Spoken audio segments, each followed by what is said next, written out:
Merhabalar arkadaşlar, YouTube kanalıma hepiniz hoş geldiniz. Bugünkü videomda 1 yaş ölçülerinde bebek hırkasının anlatımını yapacağım. Bu modelin tasarımcısı Instagram'da Musavat Hanım. Kendisine anlatmama izin verdiği için çok teşekkür ediyorum. Hırkamı 3,5 numara şiş kullanarak ördüm. 2 yumaktan biraz fazla da ip kullandım. İpim Sensi Origins. 50 gramlık bir ip, 50 gramı 165 metre uzunluğunda bir ip. 2 yumaktan biraz fazla kullandım. 3. yumaktan çok az kullandım arkadaşlar. 1 yaş ölçülerinde ölçülerimiz de şu şekilde. Beden genişliği 27 santim. Arka ortadan beden uzunluğumuz ise 33-34 santim. Kol boyumuzun uzunluğu 33 santim. Benim verdiğim ölçülerde 100 gramlık 250 metre uzunluğundaki iplerle örerseniz arkadaşlar daha büyük ölçüler elde edersiniz.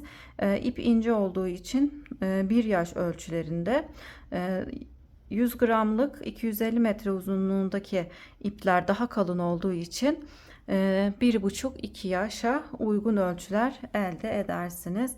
Eğer daha büyük örmek isterseniz ipinizi daha kalın tercih edebilirsiniz. Hırkamıza yakasından başlıyoruz. Önce yaka düşürme tekniğini yaptıktan sonra roba kısmını örüyoruz. Kol ve beden ayrımlarına geçip kolları ördükten sonra beden kısmını örüp hırkamızı tamamlıyoruz. Model hem çok kolay hem de çok şık bir model. Hem kız hem erkek bebeklerde rahatlıkla kullanabilirsiniz. Renklerini bebeğin cinsiyetine göre ayarlayarak örebilirsiniz arkadaşlar. Her iki cinsiyete de uygun bir model. Kanalıma abone değilseniz ücretsiz olarak abone olabilirsiniz. Beğeni ve yorum yaparsanız çok sevinirim.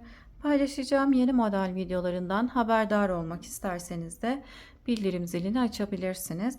Şimdi bebek hırkamızın yapılışına geçelim. Herkese kolay gelsin. Hırkamıza 3,5 numaralı şişe 85 ilmek atarak başlıyoruz. İlmeklerimi attım. Şimdi arka yüzdeyim. İlk ilmeği ters olarak örüyorum. 1 2 3 4 5 6 7. Sıra başında ve sıra sonunda 7 ilmek pat olarak devam edecek. 7 ilmekten 2 tanesi birit olarak devam edecek. Şimdi 7 ilmek ördükten sonra bir ilmek ters, bir ilmek düz. Patımız haroşa olarak devam edeceği için ilmekleri ilk 7 ilmeğimizi ters olarak ördük. 2 4 6 7. Daha sonra bir ters, bir düz, bir ters, bir düz, bir ters, bir düz olarak sıra sonunda 7 ilmeğimiz kalana kadar örelim.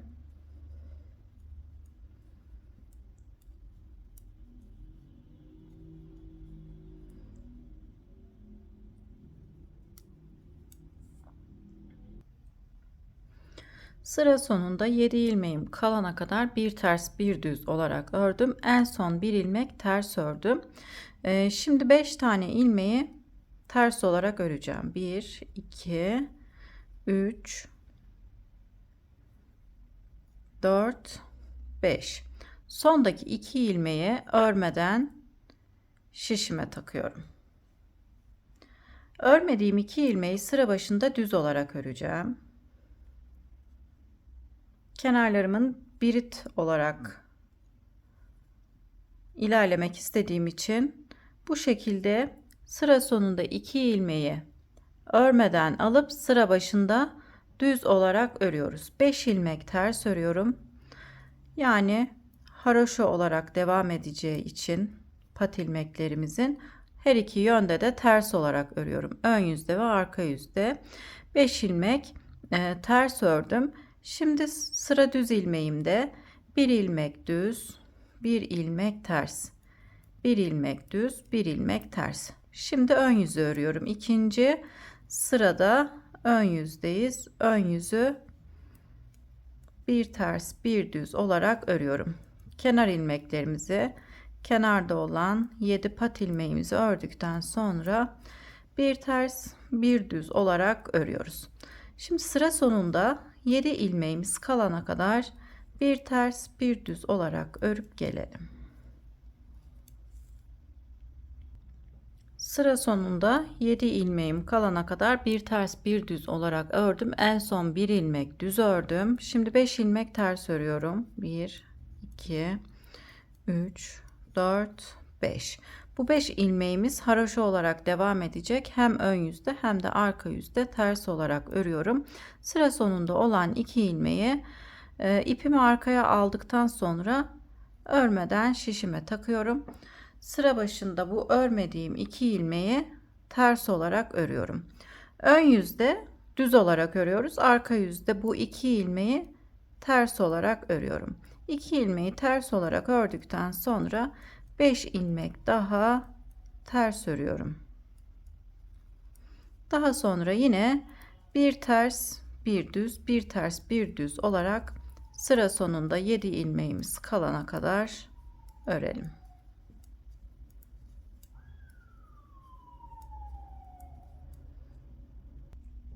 Sıra sonunda 7 ilmeğim kalana kadar bir ters bir düz olarak ördüm. En son ters ördüm. 5 ilmek haroşa örüyorum. Her iki yönde ters örüyorum yani. 2 ilmeğim kaldı. 2 ilmeği ipim önde örmeden şişime takıyorum. Şimdi kenarda bir haroşa sıramız oldu.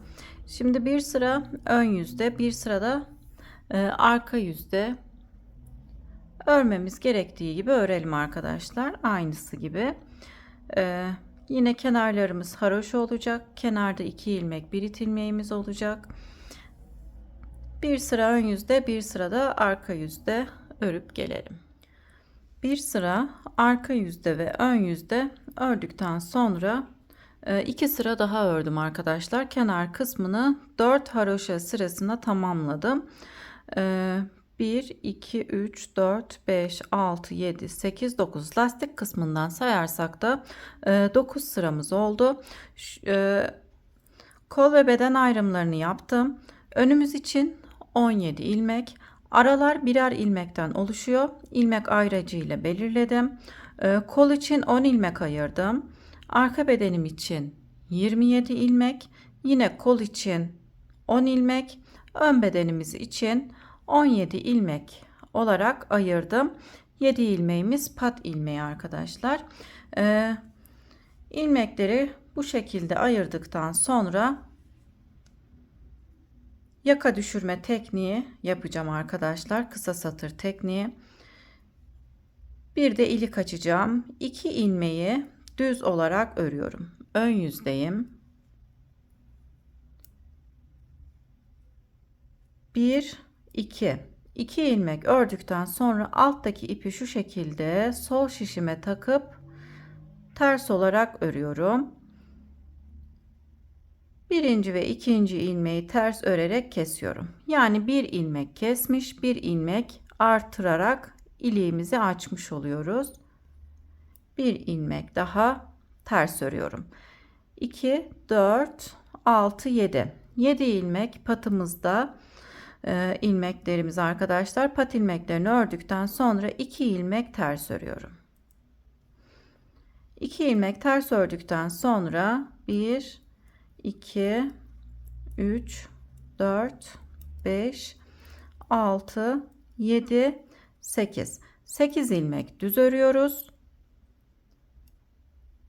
Toplamda ön bedenimizde 17 ilmeğimiz oldu. Şimdi ayırmış olduğumuz aralar için bir ilmeğin hem sağına hem de soluna Artırma yapacağız arkadaşlar. Artırmamı şu şekilde dolama yaparak yapıyorum. Aradaki ayracı geçirdikten sonra aradaki ilmeği düz olarak örüyorum. Tekrar ayracımı geçirdim. Bir ilmek daha artırmamı yaptım. Kolda olan 10 ilmeğimizi düz olarak örelim. 1 2 3 4 5 6 7 8 9 10. 10 ilmeği düz olarak ördükten sonra bir ilmek artırma yapıyorum. Ayracımı geçirip aradaki ilmeği düz olarak örüyorum. Ayracı geçirdikten sonra bir ilmek daha artırmamı yaptım. Şimdi arka bedende olan 27 ilmeğimizi düz olarak örüyoruz. Hemen model kurulumuna geçmiyoruz arkadaşlar. Önce kısa satır tekniği yani yaka düşürme tekniğini yaptıktan sonra model kurulumuna geçeceğiz. Kol ve beden ayrımlarını bu şekilde yaptım. Önler 17 ilmek, kollar 10 ilmek, arka bedende 27 ilmeğimiz var. Aralarda ise birer ilmek var. Aradaki birer ilmeğin her iki kenarına artırmamızı yapıyoruz. Kolda arka bedende olan 27 ilmeği ördüm. Bir ilmek artırma yaptım. Aradaki ilmeği düz olarak ördüm. Ayracımı geçirdim. Bir ilmek daha artırmamı yaptım. Şimdi kolda olan 10 ilmeğimizi düz olarak örüyoruz.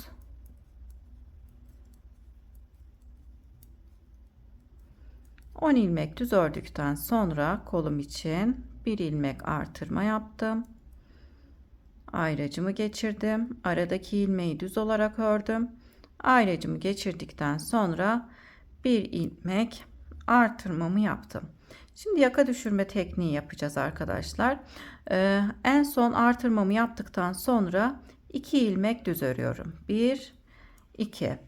Bu tarafa gitmiyorum. Dönüyorum.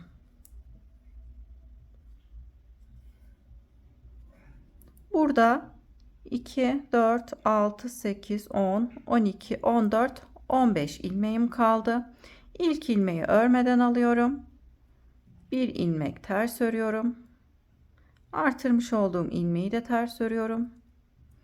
Aradaki ilmeği de ters olarak örüyorum. Arka yüzde ilmeklerimizin tamamını ters olarak örüyoruz.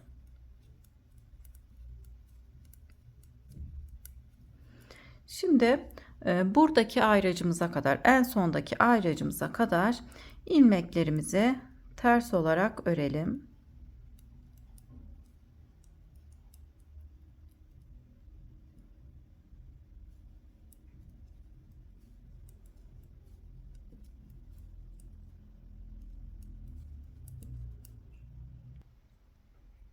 Sondaki ayracıma kadar ördüm. Artırdığım ilmeği ördükten sonra ayracımı geçiriyorum. Aradaki ilmeği ters örüyorum. Tekrar ayracımı geçirip artırdığım ilmeği ters olarak örüyorum. Sıra sonunda 2, 4, 6, 8, 10, 12, 14, 16, 17 ilmeğim var. 17 ilmekten 2 tanesini ters olarak örüp dönüyorum.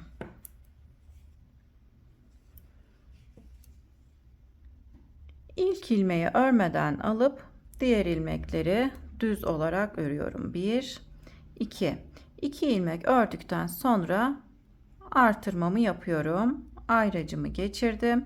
Aradaki ilmeği düz örüyorum. Ayracımı geçirdim. Tekrar artırma yapıp kolda olan ilmekleri düz olarak örüyorum. Arka yüzde artırma yapmıyoruz. Ön yüzde ayırmış olduğumuz bir ilmeğin hem sağına hem de soluna ön yüzde artırmalarımızı yaparak robamız boyunca devam edeceğiz. Şimdi tekrar artırmamı yaptım. Ayracımı geçirdim. Aradaki ilmeği düz olarak ördüm. Ayracımı geçirip artırmamı yapıyorum.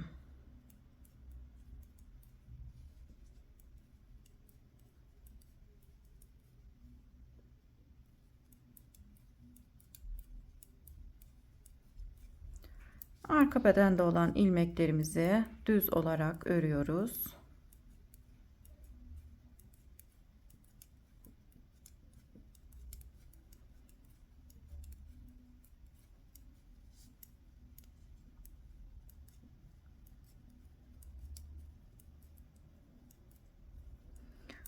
İlmeklerimi düz olarak ördükten sonra bir ilmek artırma yapıp ayracımı geçirdim. Aradaki ilmeği düz ördüm. Tekrar bir ilmek artırma yapıp koldaki ilmekleri düz olarak örüyorum.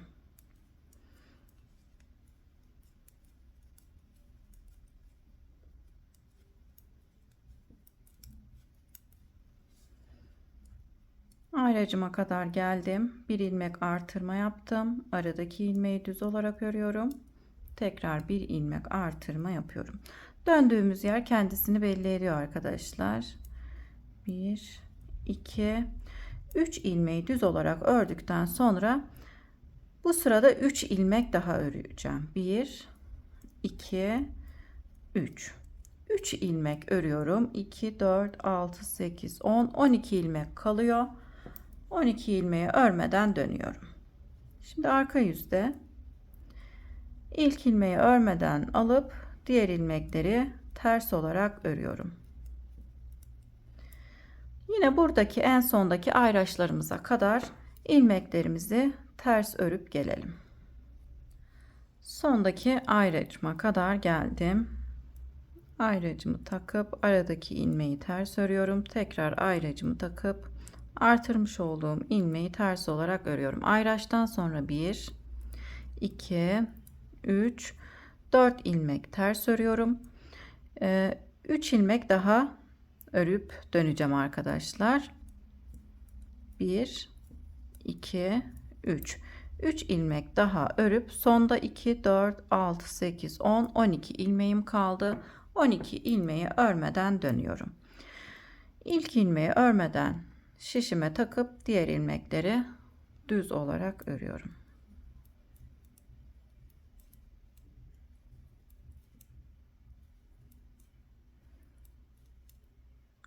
Şöyle ayraç kısmımıza kadar döndükten sonra 1 2 3 4 5 6 7 ilmeğimiz var. Birinci ilmeği örmedik, diğer 6 ilmeği ördüm. Ayracımı geçirip tekrar artırmamı yapıyorum. Biraz daha ilerleyelim. Ayraçlarımızı çıkaralım arkadaşlar. Ayrım yerleri kendisini gösterdikten sonra ilmek ayraçlarımızı çıkarabiliriz. Şimdi kolda olan ilmeklerimi örüyorum.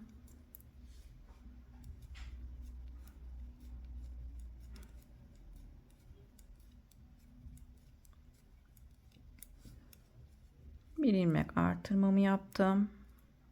Aradaki ilmeği düz ördüm. Tekrar bir ilmek artırma yapıp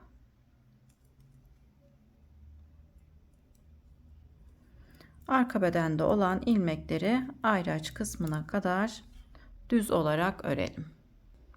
Arka bedende olan ilmekleri düz olarak ördüm. Artırmamı yaptım. Aradaki ilmeği düz ördüm. Tekrar artırmamı yapıp kolda olan ilmeklerimizi düz olarak örüyoruz.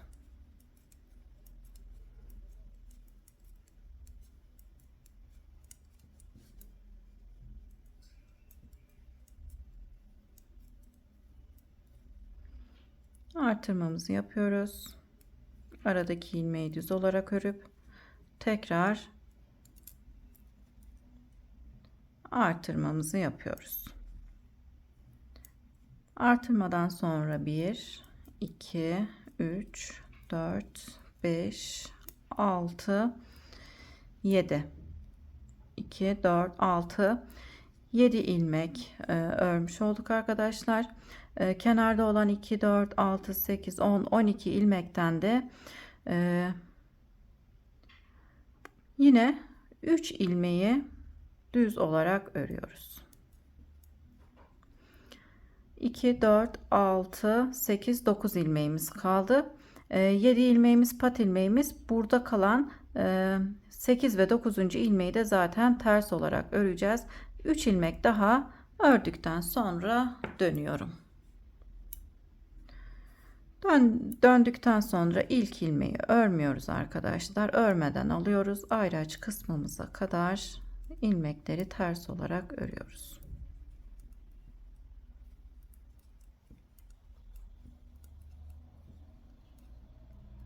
Artırmış olduğum ilmeği de ters olarak örüyorum. Şimdi yine sıra sonundaki en son ilmek ayracımıza kadar ilmeklerimizi ters olarak örüp gelelim. Ayraç kısmımıza kadar ilmeklerimi ters örerek geldim. Aradaki ilmeği ters ördüm. Artırmış olduğum ilmeği ters örüp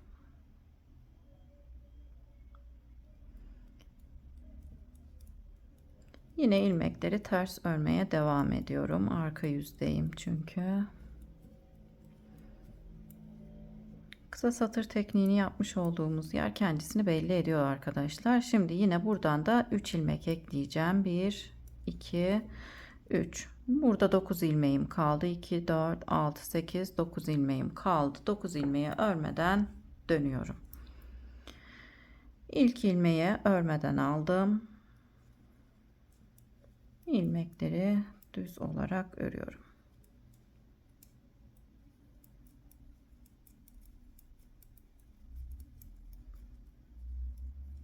Ayraç kısmına kadar geldim. Artırmamı yapıp aradaki ilmeği düz örüyorum. Tekrar bir ilmek artırmamı yapıp yine kolda olan ilmeklerimi düz olarak örüyorum. Artırmalarımıza devam edelim arkadaşlar. İlmek ayracıyla belirlemiş olduğum aradaki bir ilmeğin her iki kenarına artırmamızı yaparak yine sonda olan ayracımıza kadar örelim. Sondaki ayracıma kadar geldim. İlmekleri düz olarak örüyorum. Artırmalarımı yaptım. Ön bedenimizde olan ilmekleri düz olarak örüyoruz. Artık dönmeyeceğim arkadaşlar. Sıra sonuna kadar öreceğim. 2 ilmeği ters olarak örüyorum. 7 ilmekten önceki 2 ilmek ters olarak devam edecek. Patamızda olan ilmeklerden 5 tanesini haroşa olarak örüyorum. İpimi arkaya alıp sondaki 2 ilmeği örmeden şişe takıp arka yüze geçiyorum. Artık ayraçlarımı çıkaracağım arkadaşlar. Artırma yerlerimiz belli oldu. Sizler birkaç sıra daha devam edebilirsiniz ayraçlarla. 7 ilmek ters olarak ördükten sonra 2 ilmek düz örüyorum. Öndeki ters ilmekleri arka yüzde düz olarak örüyoruz. 2, 4, 6, 7, 8. ve 9. ilmeği düz olarak örüyoruz. İpimi öne aldım. İlmeklerimi ters olarak örüyorum. Arka yüzde ilmeklerimizi ters olarak örüyoruz. Hem artırmış olduğumuz ilmekleri artık ayraçlarımı çıkarıyorum.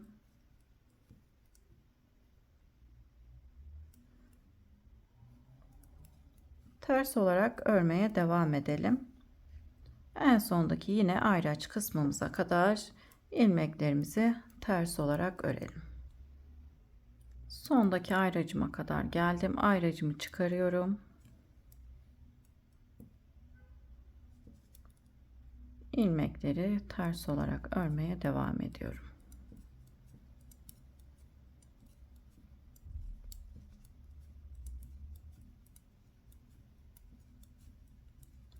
Sıra sonunda 9 ilmeğimiz kalana kadar ilmekleri ters olarak örüyoruz. Sıra sonunda 9 ilmeğim kaldı. 2 tanesini düz olarak örüyorum. Bu 2 düz ilmeği ön yüzde ters olarak örüyoruz. İpimi öne alıp 5 ilmek haroşa örüyorum. Pat kısmımızda olan 7 ilmekten 5 tanesini haroşa örüyorum.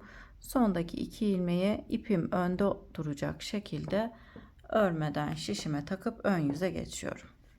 Yaka düşürme tekniğini tamamlamış olduk arkadaşlar. Şimdi model kurulumuna geçebiliriz. Ön yüzde model kurulumuna geçiyoruz. Sıra sonunda örmediğimiz 2 ilmeği sıra başında düz olarak örüyorum. 5 ilmek haroşa örüyorum. Pat ilmeklerimi ördükten sonra 2 ilmek ters örüyorum. Daha sonra ters ördükten sonra ipim önde dolama yapacağım. 1 ilmek düz örüyorum. Tekrar ipimi öne alıyorum. Dolama yapıyorum. Buradaki ilmeğin yönünü çeviriyorum. 3 ilmeği birlikte örerek kesiyorum. 2, 4, 6, 7 ilmek patımızı ördükten sonra 2 ilmek ters ördüm. 1 ilmek dolama yaptım. 1 düz ördüm. Tekrar 1 ilmek dolama yapıp 3 ilmeği birlikte örerek kestim. Şimdi 1, 2, 3, 4, 5, 6, 7, 8 ilmek düz ördüm. Artırmamı yaptım. 1 ilmek düz örüyoruz. Tekrar artırmamızı yapıyoruz. Kolda olan ilmekleri düz olarak örüyorum. En son ayrım kısmına kadar, şu kısma kadar arkadaşlar, artırmamızı yaparak ilmekleri düz olarak örelim. Sıra sonuna kadar geldim. En sonuncu ayrım kısmındayım. Artırmamı yapıp 1 ilmek düz örüyorum. Tekrar artırma yapıp aynı burada olduğu gibi sıra başında olduğu gibi 8 ilmek düz örüyoruz. 1, 2, 3, 4, 5, 6, 7, 8. 8 ilmek düz ördükten sonra 3 ilmek keseceğim.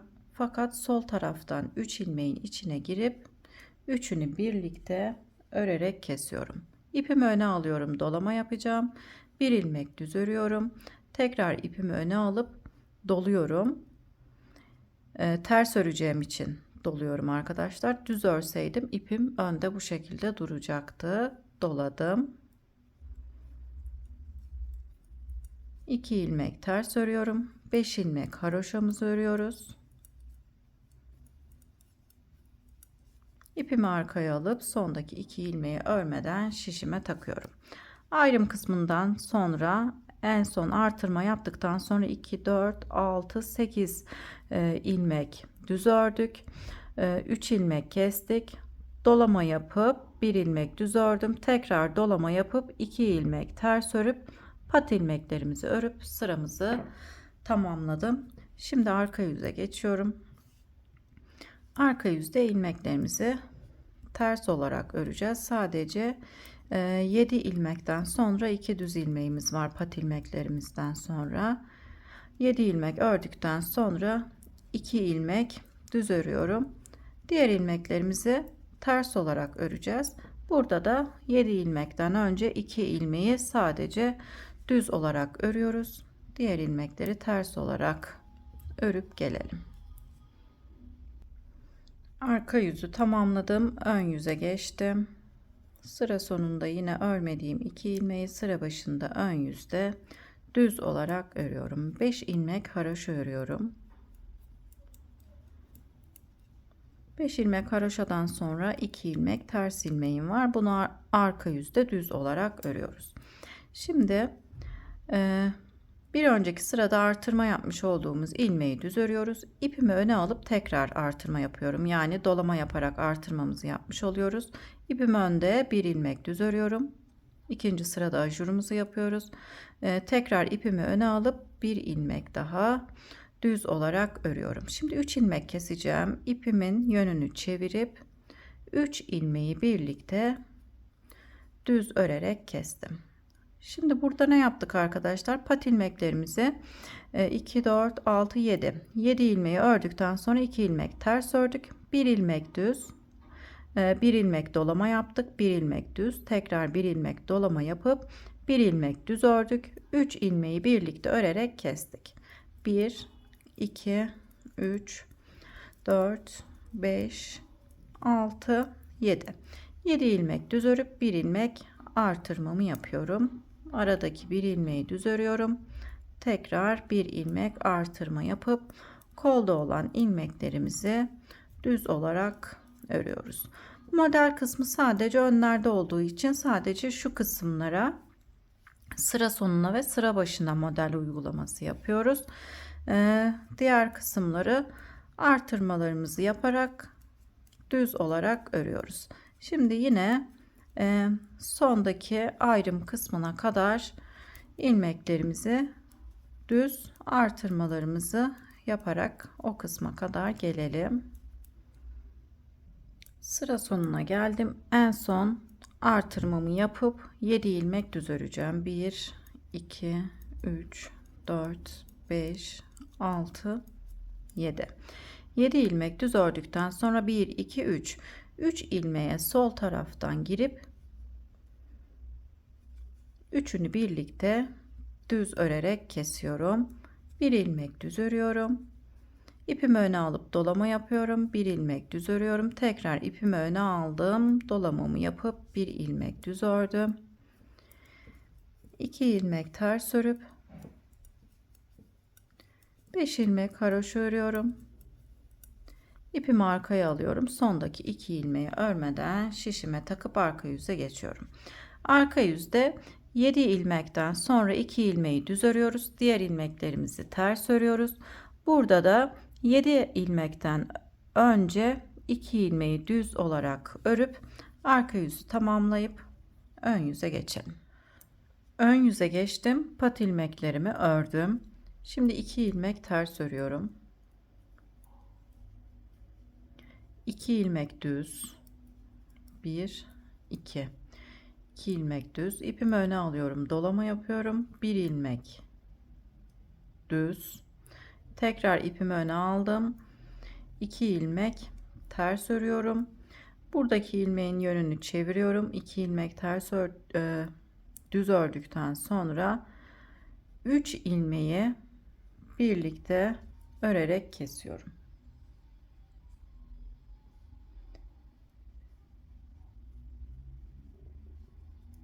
Bir,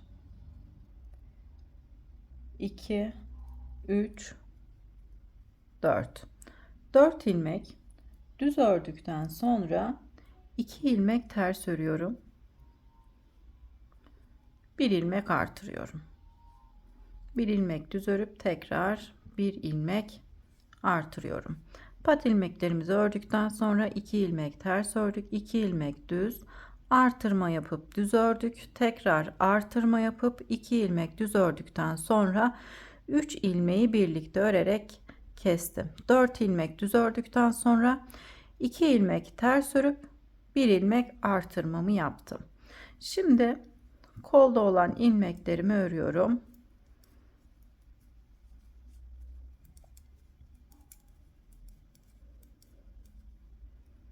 İlmeklerimizi düz olarak örüyoruz. Artırmalarımıza yine robamız boyunca devam edeceğiz. İlmeklerimiz de arttı arkadaşlar. Artık misinalı şişede geçebiliriz.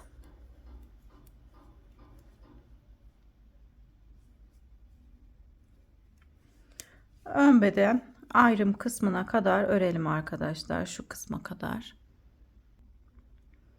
Ayrım kısmına kadar geldim. Bir ilmek artırdım. Aradaki ilmeği düz olarak ördüm. Tekrar bir ilmek artırıp 2 ilmek ters örüyorum. Sıra başında yapmış olduğumuz işlemi aynısını yapıyoruz arkadaşlar. Burada da 2 ilmek ters örüp 1 ilmek artırmıştık. Şimdi sıra 4 ilmek düz örüyoruz. 4 ilmek düz ördükten sonra 3 ilmek keseceğim. Buradaki 3 ilmeği sol taraftan sağa doğru kesiyoruz. Burada ise ilmeğimizin yönünü çevirip üçünü birlikte kesiyorduk. Burada ise sol taraftan sağa doğru kesim yapıyoruz. Şimdi 2 ilmek düz örüyorum. İpimi öne aldım. Bir ilmek düz ördüm. Tekrar ipimi öne alıp dolama yapıyorum. 2 ilmek düz örüp 2 ilmek ters örüyorum. Sıra sonunda pat ilmeklerim kaldı. 7 ilmek patımdan 5 tanesini haroşa olarak örüp sondaki 2 ilmeği örmeden şişime takıp dönüyorum. Yine arkadaşlar ön yüzde pat ilmeklerden önceki ve sonraki ilmeği arka yüzde düz olarak örelim. Diğer ilmekleri de ters olarak örüp ön yüze geçelim. Arka yüzü tamamladım. Ön yüze geçtim. Şöyle ajurlarımızı sayalım. 1, 2, 3. Yapraklı kısımda bu sırada 4. ajur sırasındayız. Kenarlardan haroşalarımızı sayarsak da 2, 4, 6, 8, 9. ajur sırasındayız arkadaşlar. Yaprakta 4. ajur sırasındayız. Haroşalardan da 9. sırayı öreceğiz. Şurada arkadaşlar örerken artırmadan önce 2 ilmek ters örmüştük. Bu ilmekleri arka yüzde düz örelim.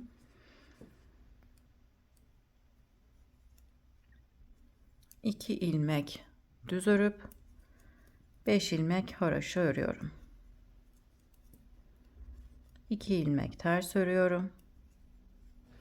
Şimdi 1, 2, 3. 3 ilmek düz ördükten sonra ipimi öne alıp yaprağımızın tam ortasındaki ilmeği düz olarak örüyorum. Tekrar ipimi öne aldım. Ajur yapıyorum. 1, 2, 3. 3 ilmek düz ördükten sonra buradaki ilmeğin yönünü çevirip 3 ilmeği birlikte düz örerek kesiyorum. 1, 2. 2 ilmek düz örüp 2 ilmek ters örüyorum. 1 ilmek düz örüp artırmamı yapıyorum. Aradaki bir ilmeği düz olarak örüp tekrar artırmamızı yapıyoruz. Şimdi yine artırmalarımıza devam ederek ilmeklerimizi düz olarak örelim. Yine buradaki ayrım kısmına kadar örüp gelelim. Ayrım kısmına kadar geldim. Sıra sonunda tekrar burada olduğu gibi model kurulumunu yapacağım. Aradaki düz ilmeği ördükten sonra bir ilmek artırma yapıyorum. Bir ilmek düz örüyoruz. 2 ilmek ters örüyoruz.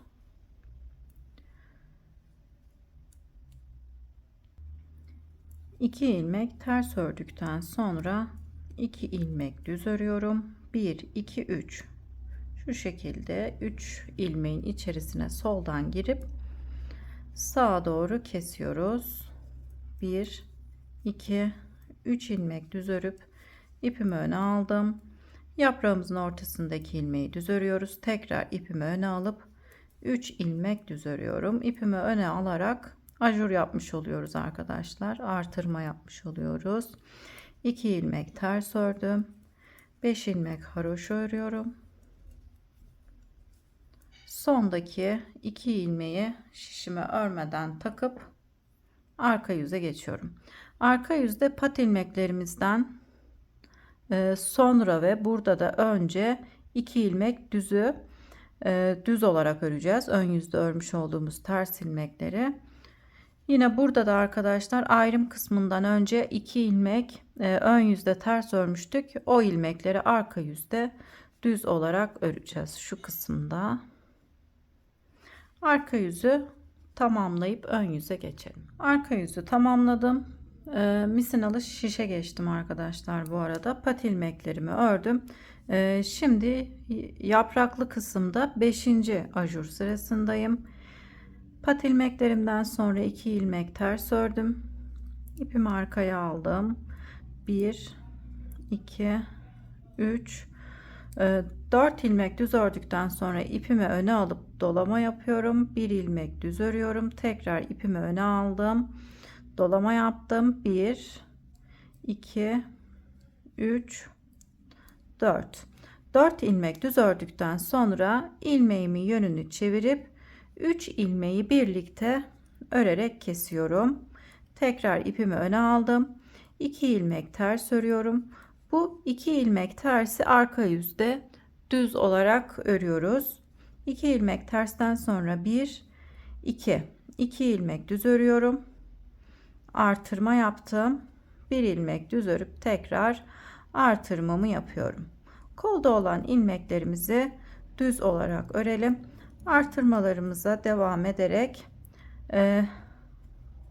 şu kısma kadar gelelim arkadaşlar. Yine ayrım yerimize kadar gelip burada yapmış olduğumuz işlemin aynısını orada da yapacağız. En son artırmamı yapıp aradaki ilmeği ördüm. Tekrar artırma yapıyorum.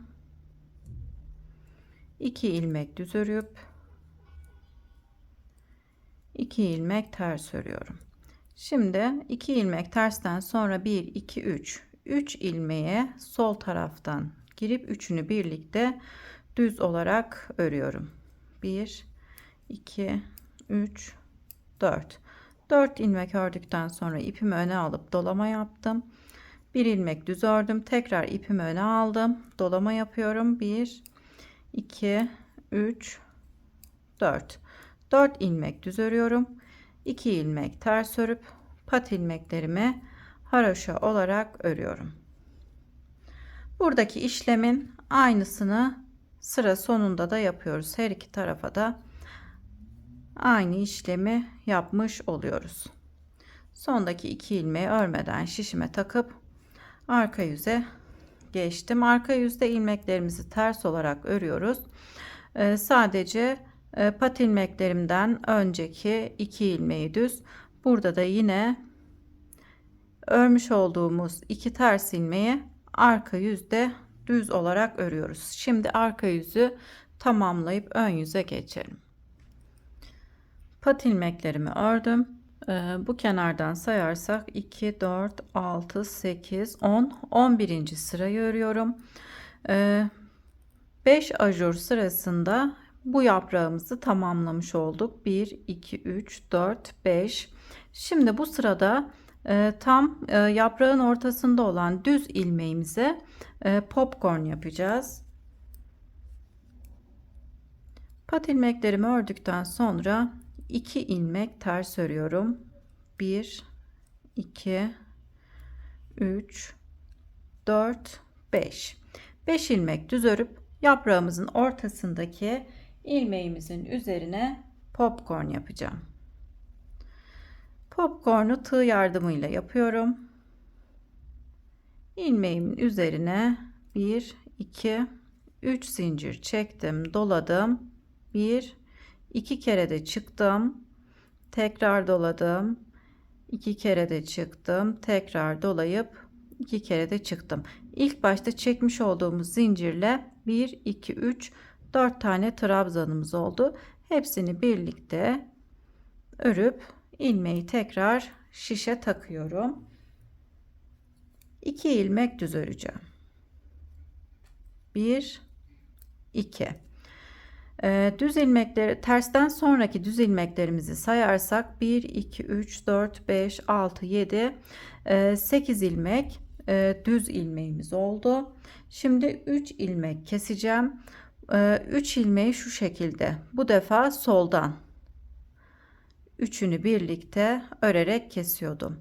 Burada ilmeğimizin yönünü çevirmiştik ilk yaprağımızda. İkinci yaprağımızda ise keserken soldan girip 3 ilmeği birlikte kesiyoruz. Şimdi buradaki ilmeğimi tam yaprağımızın ortasındaki ilmek sayıyoruz. İpimi öne aldım. Dolamamı yaptım. Bir ilmek düz ördüm. İpimi öne aldım. Dolayıp 2 ilmeği ters olarak örüyorum. Buradaki ilmeğimiz arkadaşlar tam yaprağımızın ortasındaki ilmek. Şimdi biz ikinci yaprağın birinci ajur sırasını örüyoruz. Şu sırayı örüyoruz ikinci yaprakta. 2 ilmek ters ördükten sonra 1 2 3 ilmek düz örüp 1 ilmek artırma yapıyorum. 1 ilmek düz ördüm. Tekrar artırmamı yapıp kolda olan ilmekleri düz olarak örüyoruz.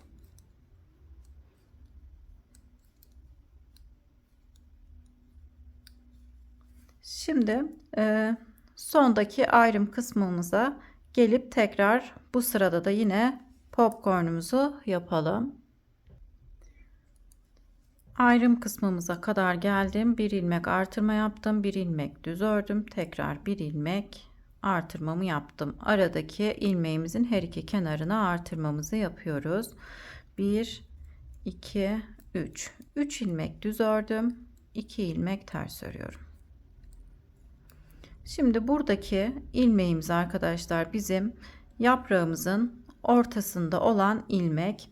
O yüzden ipim önde, ilmeği düz olarak örüyorum. Buraya ajur yaparak artırmamı yapmış oluyorum. İpimi öne aldım. Şimdi aynı buradaki gibi 3 ilmeği keseceğim. Artırma yapıp 3 ilmeği keseceğim. İpim önde. 3 ilmeği bu defa sol taraftan değil de ilmeğin yönünü çevirip 3 ilmeği birlikte örerek kesiyorum. Daha önce burada kesim yaparken sol taraftan girip 3 ilmeği birlikte kesiyorduk. İkinci yaprağımızda ise ilmeğimizin yönünü çevirip 3 ilmeği birlikte örerek kesiyoruz. 2 ilmek düz örüyorum. Şimdi tam yaprağımızın ortasındaki ilmeğimize popcorn yapalım.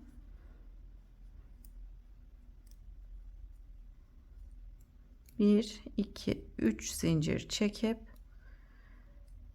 3 tane trabzan yapıyorum. Doladım. 2 kere de çıkıp hepsini birlikte toplayıp şişime tekrar takıyorum. 1, 2, 3, 4, 5 ilmek düz örüp 2 ilmek ters örüyorum. Pat ilmeklerimizi örüp sıramı tamamlıyorum. Arka yüzü tekrar göstermeme gerek yok arkadaşlar. Arka yüzde de örmemiz gerektiği gibi ters ilmekleri ters, düzleri düz olarak örüp arka yüzü tamamlayıp gelelim. Arka yüzü tamamladım. Ön yüze geçtim. Pat ilmeklerimizi örelim.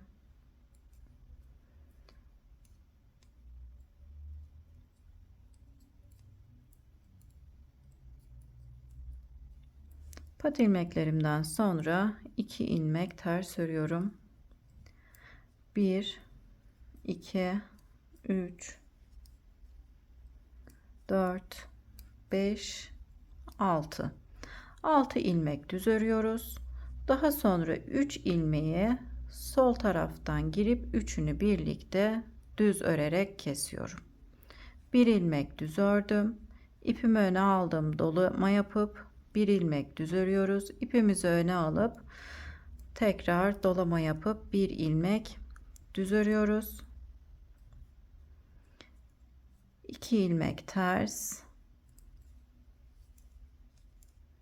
4 ilmek düz örüyorum. 1, 2, 3, 4 ilmek düz ördükten sonra 1 ilmek artırmamı yaptım. 1 ilmek düz örüp tekrar artırmamı yapıyorum. Şimdi kolda olan ilmeklerimi düz olarak örüyorum. Artırmalarımıza yine devam ederek ön bedenimizin ayrım kısmına kadar örüp gelelim. Ayrım kısmımıza kadar geldim. Artırmamı yapıp aradaki ilmeği düz olarak örüyorum. 1 ilmek artırmamı yaptım. 4 ilmek düz örüyoruz. 4 ilmek düz ördükten sonra 2 ilmek ters örüyorum.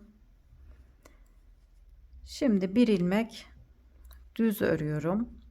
Bir önceki sırada artırma yapmış olduğum ilmeği düz olarak ördüm. İpimi öne alıyorum. Yaprağımızın ortasındaki ilmeği düz olarak örüyoruz. Tekrar ipimi öne aldım. Bir ilmek düz örüyorum. İkinci yaprağımızda ikinci ajur sırasındayız. Buradaki ilmeğin yönünü çeviriyorum. 3 ilmeği birlikte düz örerek kesiyorum. İlk yaprakta Sağa doğru, burada da sola doğru kesim yapıyoruz. Daha sonra 1 2 3 4 5 6 ilmek örüp 2 ilmek ters örüyorum. Pat ilmeklerimi haroşa olarak örüp sıramızı tamamlıyoruz. Sondaki 2 ilmeği örmeden şişime takıyorum.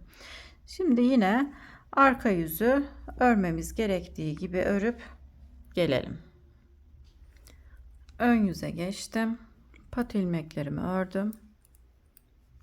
2 ilmek ters örüyorum.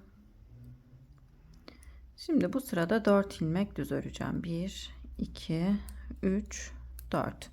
İkinci yaprağımızın 3. ajur sırasındayız. Birinci ajur sırasında 8 ilmek düz örmüştük. İkinci ajur sırasında 6. Şimdi 4 ilmek düz ördük. 2 2 ilmekler azalıyor. 4 ilmek düz ördükten sonra 3 ilmeği soldan girip üçünü birlikte düz örerek kesiyorum. 1 2 2 ilmek düz ördüm. İpimi öne alarak artırmamı yaptım. 1 ilmek düz örüyorum. Tekrar ipimi öne aldım. 2 ilmek düz örüp 2 ilmek ters örüyorum. Buradaki düz ilmeklerde zaten her sırada 1 ilmek olmak üzere artıyor.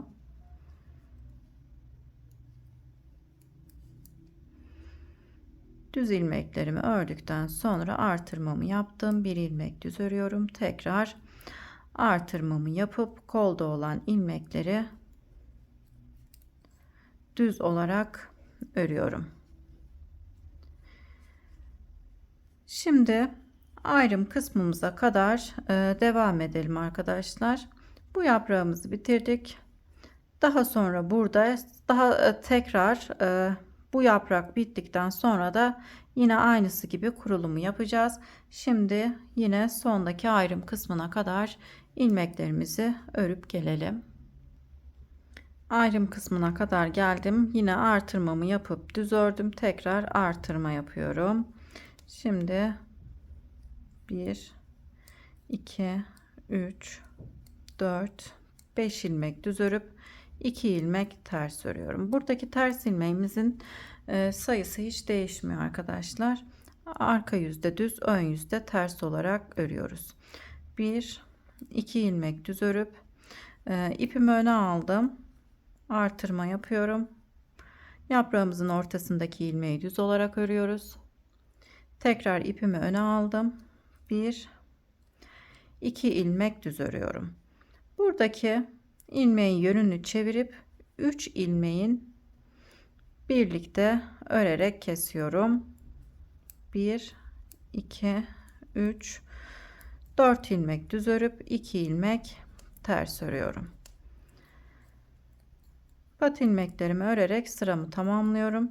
Arka yüzü örmemiz gerektiği gibi örüp yaprak modelimizde 4. ajur sırasına geçelim. Arka yüzü tamamladım. Ön yüze geçtim. Pat ilmeklerimi ördükten sonra 2 ilmek ters ördüm. Şimdi 2 ilmek düz örüyorum. Bir önceki sırada 4 ilmek düz örmüştük. 2 ilmek düz ördükten sonra 3 ilmeği birlikte örerek kesiyorum. Sol taraftan ilmeklerin içerisine girdim. Üçünü birlikte kestim. 1 2 3 3 ilmek ördüm. İpimi öne aldım. 1 ilmek düz örüyorum. Tekrar ipimi öne aldım. 3 ilmek düz örüyorum. 4. ajur sırasındayız. 2 ilmek ters örüp 1 2 3 4 5 6 ilmek düz ördükten sonra artırmamı yapıp arada olan ilmeği düz olarak örüyorum. Tekrar bir ilmek artırma yapıyorum. Şimdi kolda olan ilmeklerimizi düz olarak örüyoruz. Yine ayrım kısmımıza kadar ilmekleri örmemiz gerektiği gibi örelim arkadaşlar. Yine artırmalara devam edelim. Ayrım kısmına kadar örüp geliyorum. Model kısmına kadar ördüm. Artırmamı yapıp aradaki ilmeği düz ördüm. Tekrar artırma yapıyorum. 1 2 3 4 5 6 6 ilmek düz ördükten sonra 2 ilmek ters ördüm. 1 2 3 ilmek düz ördükten sonra ipimi öne alarak artırmamı yapıyorum. Yaprağımızın ortasındaki ilmeği düz örüp tekrar ipimi öne alarak artırmamı yapıp 3 ilmek düz örüyorum. Daha sonra buradaki ilmeğin yönünü çevirip 3 ilmeği birlikte örerek kesip 2 ilmeği düz olarak örüyorum. 2 ilmek ters örüp pat ilmeklerimi örüp sıramı tamamlıyorum. Arka yüzü yine örmemiz gerektiği gibi örüp gelelim. Ön yüze geçtim. Pat ilmeklerimi ördükten sonra 2 ilmek ters ilmeğimi ördüm modelimizin yanında olan.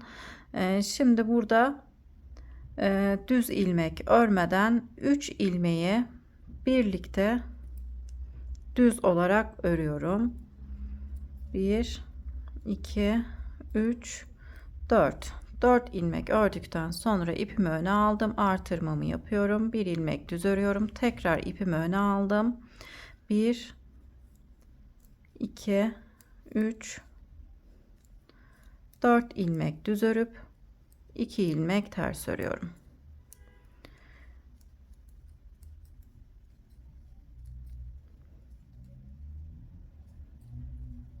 Burada da 2 4 6 7 ilmek düz örüp artırmamızı yapıyoruz. Buradaki düz ilmeklerin sayısı her sırada bir ilmek artıyor.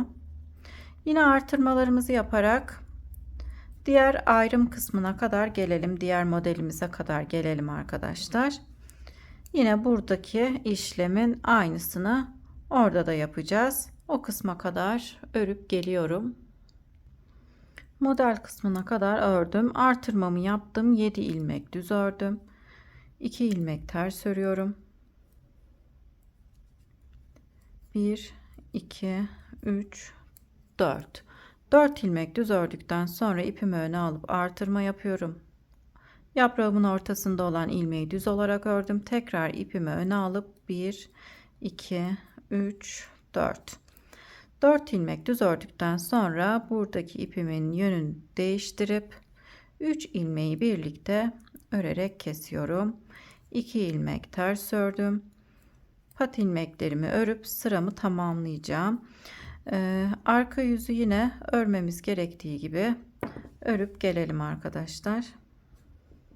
Arka yüzü tamamlayıp ön yüze geçelim. Arka yüzü tamamladım. Ön yüze geçtim. 2 4 6 8 10 12 haroşa sıramız oldu ilikten sonra. Bir sonraki sırada tekrar ilik açacağız. 12 haroşa sırasında bir iliklerimizi açalım. Pat ilmeklerimi ördükten sonra 2 ilmek ters örüyorum. Şimdi 2 yaprağı tamamlamış olduk. Birinci ve ikinci yaprağımızı. Bu sırada ikinci yaprağımızın üzerine popcorn yapacağız. Üçüncü yaprağımızı da tekrar bu sırada başlatıyorum. 2 ilmek ters ördükten sonra ipimi öne aldım. Dolama yapıyorum. 1 ilmek düz örüyorum. İpimi öne aldım. Tekrar dolama yapıyorum. 3 ilmek keseceğim. Buradaki ipimi yönünü çeviriyorum. 3 ilmeği birlikte örerek kesiyorum. Bu defa sola doğru. Kesimlerimizi ilk motifimizde sola, ikincide sağa. Şimdi üçüncü motifimizde sola doğru kesiyoruz. 3 ilmeği kestikten sonra 2 ilmek düz örüyorum. Burada yaprağımızın tam ortasında olan düz ilmeğimin üzerine popcorn yapacağım. Popcorn yaptığımız sırada bir sonraki yaprağa başlamış oluyoruz arkadaşlar. 3 zincir çektim. 3 tane ikili trabzan yapıp bütün ilmekleri toplayıp zincir çekerek sabitleyip popcornumu yapmış oluyorum. Popcorn sırasında 3. yaprağımızın ilk ajur sırasını yaptık. Şimdi 1 2 3 4 5 ilmek düz örüyoruz. 2 ilmek ters,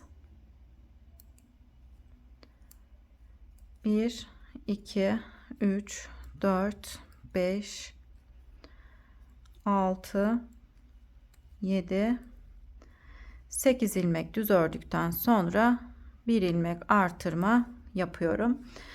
Bakalım kaç ilmeğimiz oldu arkadaşlar. 2 4 6 8 10 12 14 16 18 20 22 24 26 28 30 32 ilmeğimiz oldu. 17 ilmekte başlamıştık. 2 4 6 8 10 12 14 16 17 ilmekten sonra 2 4 6 8 10 12 14 15 ilmek artırma yaptık. Yani 15 artırma sırası örmüş olduk. Toplamda 20 artırma sırası olana kadar örelim. Şimdi yine buradaki modelimize kadar örüp gelelim. Bu modeli de bu kenarda da nasıl yapıldığını göstereyim. Daha sonra 20 artırma sırası olana kadar örüp gelelim. Model kısmına kadar örerek geldim. Düz ilmeklerimi ördüm. Ayrım kısmında artırmamı yine yaptım. 2 ilmek ters örüyorum. 5 ilmek düz öreceğiz. 1 2 3 4 5 5 ilmek düz ördükten sonra yaprağımızın ortasında olan düz ilmeğimize yine popcorn yapıyoruz.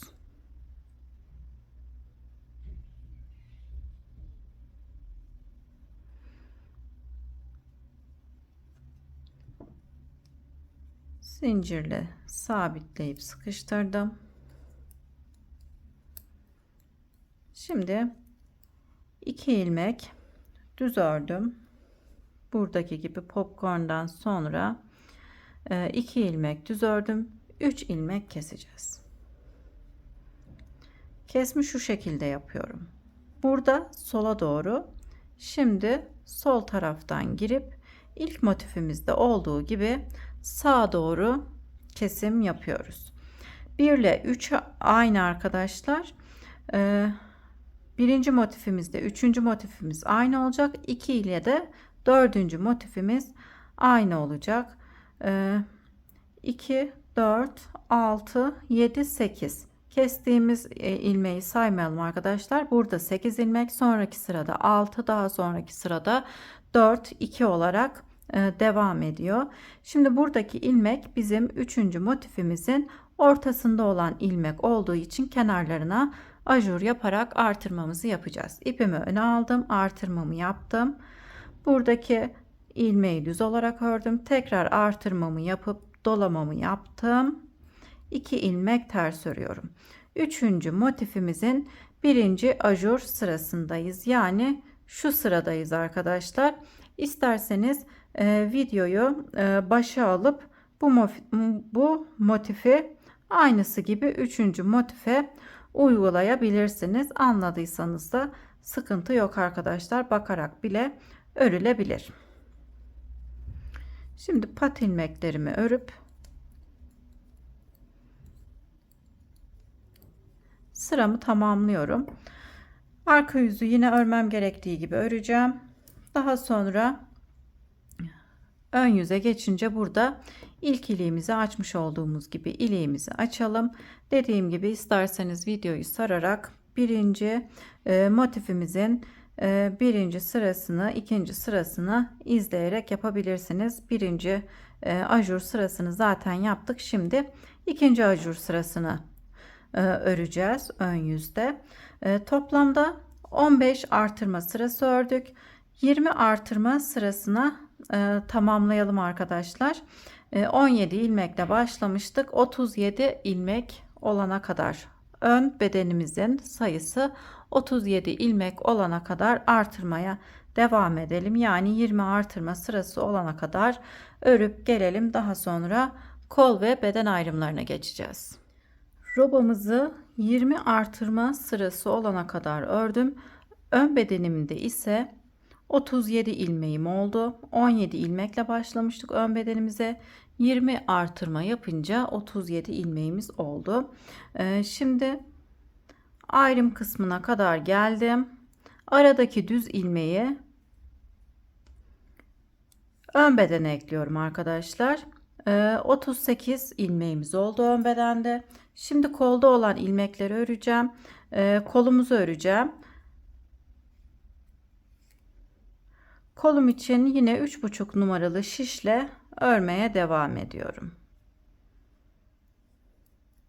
Kolda olan ilmeklerimizi yine düz olarak örelim. Kolu örüp tamamlayacağız. Daha sonra diğer kolu örüp beden kısmına geçeceğiz arkadaşlar. Şimdi yine ayrım kısmına kadar ilmeklerimizi düz olarak örelim. Ayrım kısmına kadar geldim. Aradaki ilmeği bedenlere eklediğimiz için örmüyorum arkadaşlar. Şişimde toplamda 50 ilmeğim var.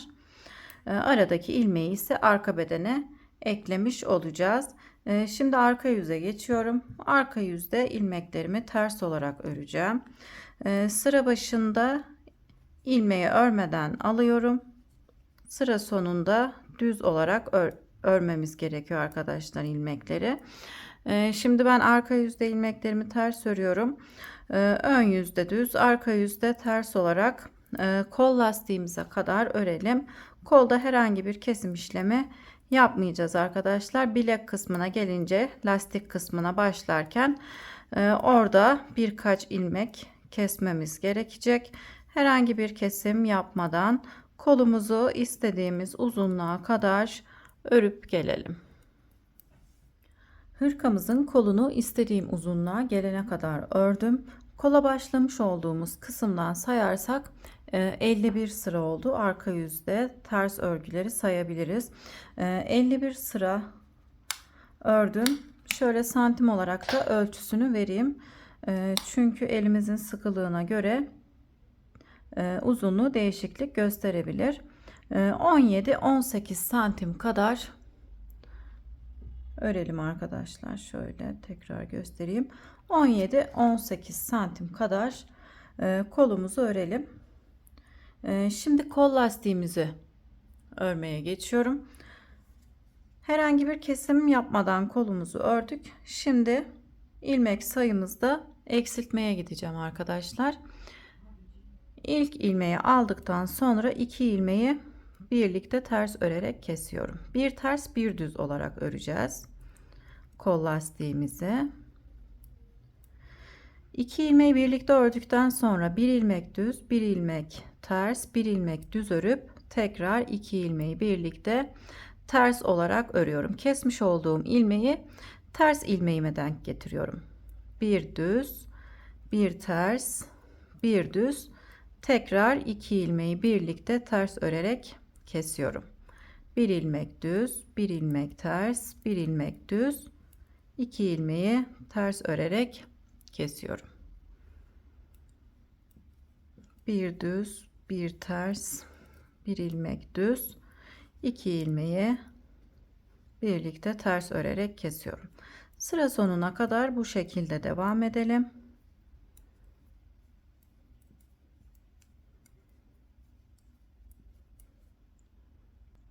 Sıra sonuna geldim. En son iki ilmeği birlikte ters örerek kestim. Bir ilmek düz örüyorum. Sondaki ilmeği düz olarak örüp sıramı tamamlıyorum. Toplamda 10 ilmek kestim. Kolumuzda 50 ilmeğimiz vardı. 10 ilmek kesince 40 ilmek kaldı. Şimdi kalan 40 ilmekle bir ters bir düz olarak kol lastiğimizi örelim arkadaşlar. 8-9 sıra kol lastiğimizi bir ters bir düz olarak örüp gelelim.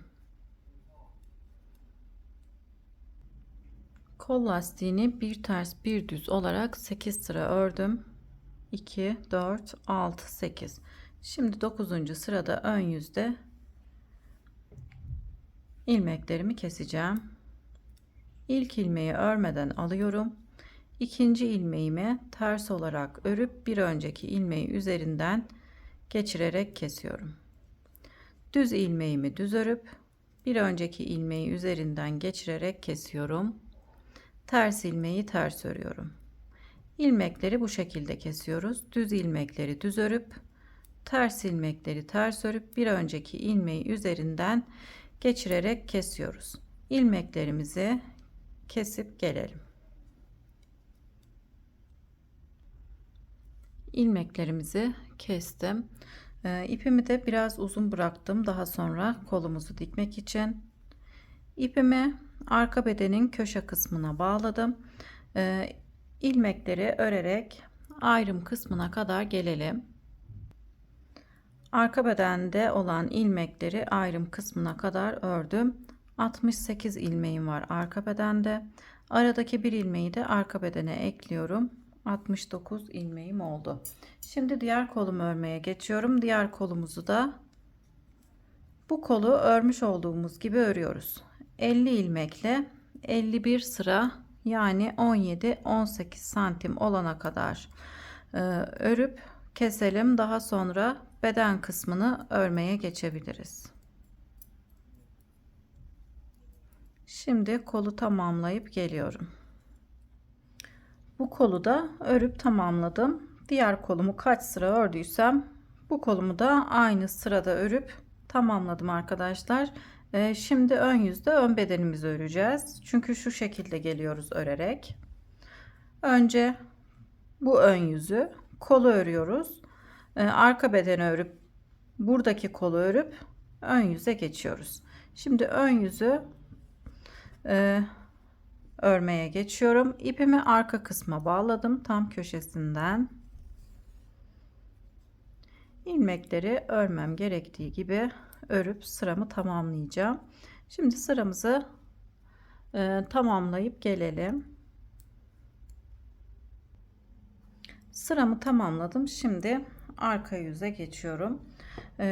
Şişimizde olan bütün ilmeklerimizi arka yüzde ters olarak öreceğiz. Sadece ön yüzde ters olarak örmüş olduğumuz ilmekleri arka yüzde model kısmında düz olarak öreceğim. Bu sırada herhangi bir artırma yapmayacağım arkadaşlar kol altında. Daha sonra bu sırayı tamamlayıp ön yüze geçince kol altında artırma yapacağım. O kısmı göstereceğim. Şimdi arka yüzde herhangi bir artırma ya da eksiltme yapmadan ilmeklerimizi örmemiz gerektiği gibi örüp arka yüzü tamamlayıp ön yüze geçelim.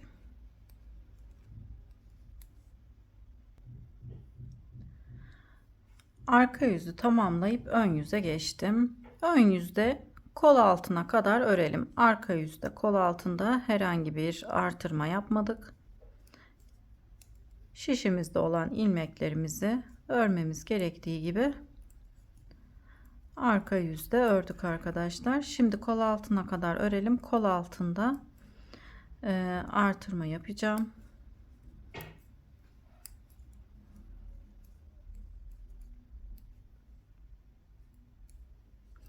Bu sırada 2 tersten sonra 4 ilmek düz ördüm. 1 2 3 ilmeğe sol taraftan girip düz olarak kesiyoruz. 2 ilmek düz örüp ipimi öne aldım. Yaprağımızın ortasındaki ilmeği düz olarak ördüm. Tekrar ipimi öne alıp 2 ilmek düz örüyorum. 2 ilmek ters. Şimdi kol altına kadar ilmekleri düz olarak örelim.